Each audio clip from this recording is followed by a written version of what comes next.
I'd like to discuss the first sign of a magnesium deficiency. Did you realize that 68% of people in the United States don't get the required amounts of magnesium from their diet? Now, not to mention all the other foods and things and drugs and things that people are exposed to that deplete magnesium. Magnesium is a cofactor involved in 350 different enzymes. What's a cofactor? A cofactor is something that is required by an enzyme for that enzyme to work. And I'm not just talking about digestive enzymes, I'm talking about enzymes that make up all your biochemistry that do all the bodily functions. The other thing about a magnesium deficiency is many times a potassium deficiency has very similar symptoms. So it is difficult to determine if you have a magnesium deficiency or a potassium deficiency. But the good news is they both come from vegetables and salads. So as long as you're eating those, you're going to be totally fine. But before I get into the number one most common symptom, let me go through some other symptoms. Cramping, twitching, which could also come from other things as well, like your pH being too alkaline.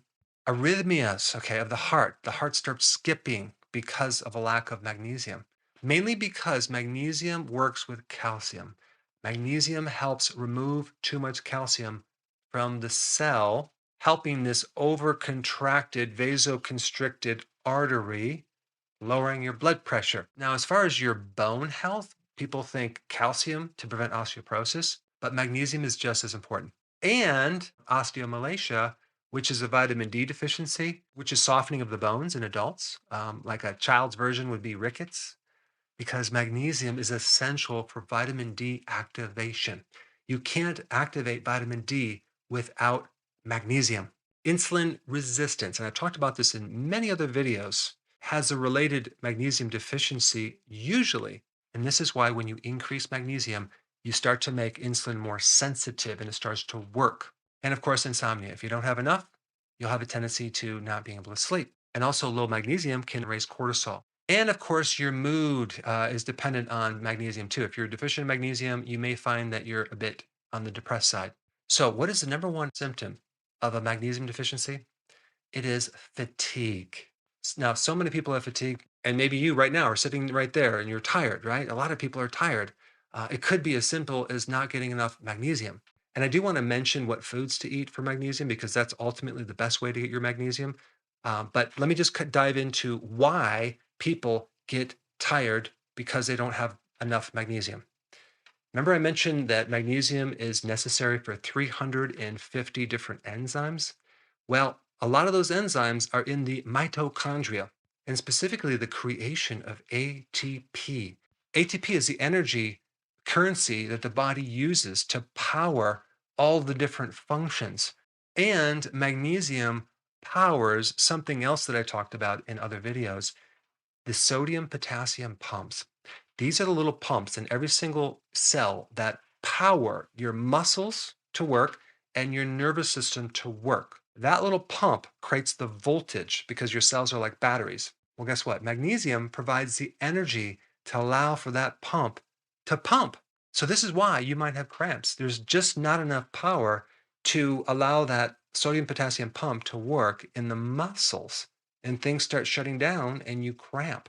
This is why the electricity cannot be traveled through the pacemaker of your heart correctly. And if that can't work, you start getting arrhythmias or palpitations, or your heart starts to skip because you don't have the energy because there's no magnesium to power that sodium potassium pump in the nervous system.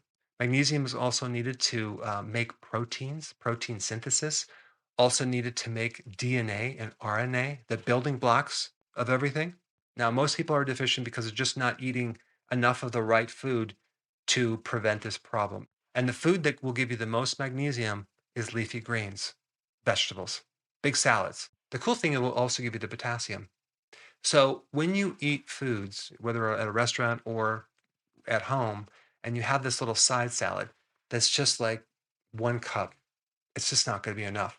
You need to beef up your salads, no pun intended, to the point where if you're doing like 2 meals a day, I would say, have like 5 cups, or just get it out of the way and eat like 7 cups of salad just one time a day. Now, ideally, if you go a little bit more, it's a little bit better, but I think you should work on a nice gradual increase in your salad. But the point is that most people don't consume enough salad. Even associates, friends, family members around myself, I see what they're eating and they just don't have enough salad. So when I go to a social activity and they bring out the meals, right? They have a big salad bowl and you'll put your salad on the plate with all the other food.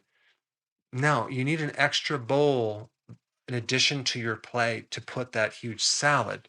And of course, I'm usually the only one that does that in my circles. But the point is that I don't have any arrhythmias. I don't get any cramps. I have tons of energy because I have enough magnesium. If you don't do that or can't do that, well, definitely start using a supplement. I would recommend magnesium glycinate. It's a good one. But there's three types of magnesium I would not recommend. Okay. The magnesium oxide, the magnesium hydroxide, and the magnesium carbonate.